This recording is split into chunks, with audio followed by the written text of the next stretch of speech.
చేసుకున్నాం. Family man కాదు, family స్టారా. Cinema పేరు కూడా చక్కగా తెలియదు. నాకు సినిమా పేరుతో ఏం సంబంధం? పోయినావా, సినిమా చూసినావా, వచ్చినావా, అదే ఫ్యామిలీ స్టార్.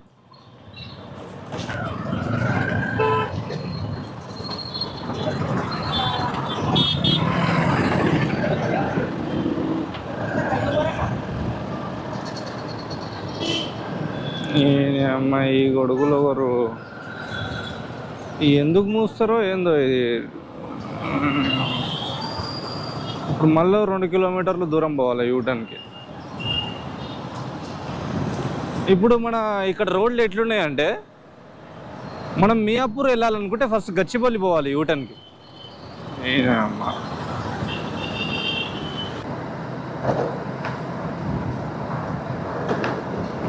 కుక్క చూడు, మంచిగా ఉన్నది నీ పద్ధతి. ఇగో ఇది డిఎల్ఎఫ్. అక్కడనే నైట్ మ్యాగీ తింటారు, 120 రూపాయలు పెట్టి మ్యాగీ తింటారు. అంత రిచ్ ఉంటారు కొడుకులు ఒక్కొక్కరు. ఈడ ఎట్లుంటుంది అంటే, నువ్వు నైట్ టైం ఏది పెట్టినా సరే, గడ్డి అమ్మినా సరే ఇది కొనుక్కొని తింటారు. ఈడ అంత ఫేమస్. ఈడ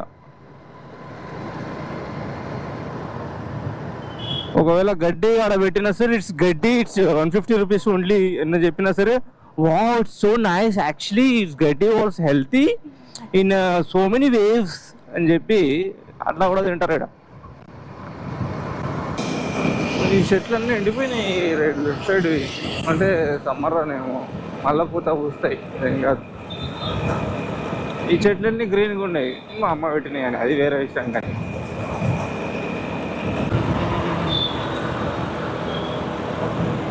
ఇప్పుడు మనం వెళ్తున్నాం డిహెచ్ఎల్కి పోతున్నాం. నాయిసీ ఉందా విండ్? పెట్రోల్ కొట్టుకొని పోదాం.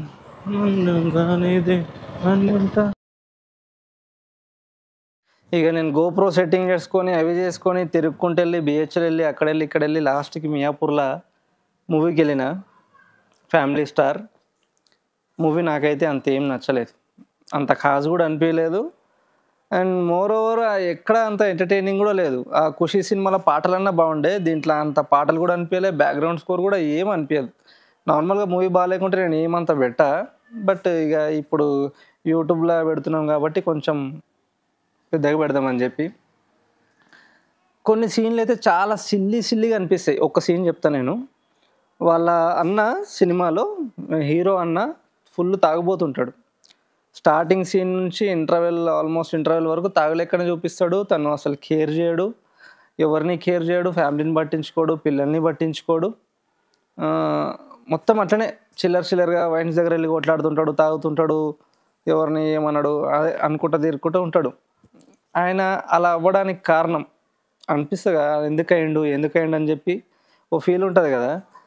నేను దానికి ఏదో పెద్ద కారణం చెప్తారేమో, ఏదైనా పెద్ద ఇష్యూ ఉందేమో అనుకున్నా. ఆ సీన్ ఏం తెలుసా? వాళ్ళన్న ఫ్లాష్ బ్యాక్లోకి వెళ్తే వాళ్ళన్న ఇంటర్వ్యూకి వెళ్తాడు. ఇంటర్వ్యూకి వెళ్ళి ఇంటర్వ్యూలో చక్కగా క్వశ్చన్లు అడగలేడు, వాళ్ళు ఇంటర్వ్యూ చేసే వాళ్ళు బాగాలేరని చెప్పి వచ్చి ఇంట్లో చెప్తాడు. అందరు ఉంటారు చుట్టాలు, ఒక 3-4 చుట్టాలు, ఎవరో ఇంటి పక్కన గిటంగాలు ఉంటారు, విజయ్ దేవరకొండ అందరు ఉంటారు అప్పుడు ఇంట్లో. వీళ్ళన్న వచ్చి ఇది చెప్తాడు, ఇంటర్వ్యూ బాగా కాలేదు, వాళ్ళు మంచి క్వశ్చన్లు అడుగుతలేరు, నెక్స్ట్ ఇయర్ చూసుకుందాం రా అని చెప్పి అంటాడు. అప్పుడు హీరో విజయ్ దేవరకొండ లేచి, ఏంట్రా అంత బాధ్యత లేకుండా నెక్స్ట్ ఇయర్ చూసుకుందామంటావు, నీకు తెలీదా క్లియర్ చేయాలని బాధ్యత లేదా, ఇది 2-3 మాటలు తిడతాడు అంతే. దానికే గడ్డాలు పెంచుకుంటాడు, ఫుల్ తాగుతాడు, దేవదాసు లెక్క అవుతాడు. అదో రీజన్ అనిపించింది నాకే సినిమా చూసేటప్పుడు. అయితే కొన్ని డైలాగులు అక్కడక్కడ బాగున్నాయి, కొన్ని సీన్లు అక్కడక్కడ బాగున్నాయి, కానీ ఈజీగా గుర్తుపట్టేయచ్చు. మృణాల్ ఠాకూర్ అయితే సినిమాలకి ఎంట్రీ ఇచ్చినప్పుడే నాకు అనిపించింది ఈమె ఎవరో అండర్ కవర్ ఏజెంట్ లెక్క ఉంది అని చెప్పి. సినిమా అంత ఏమైతే కాస్ అనిపించలే. తర్వాత మీ ఇష్టం, పోతే వండి గంతనే, బాయ్.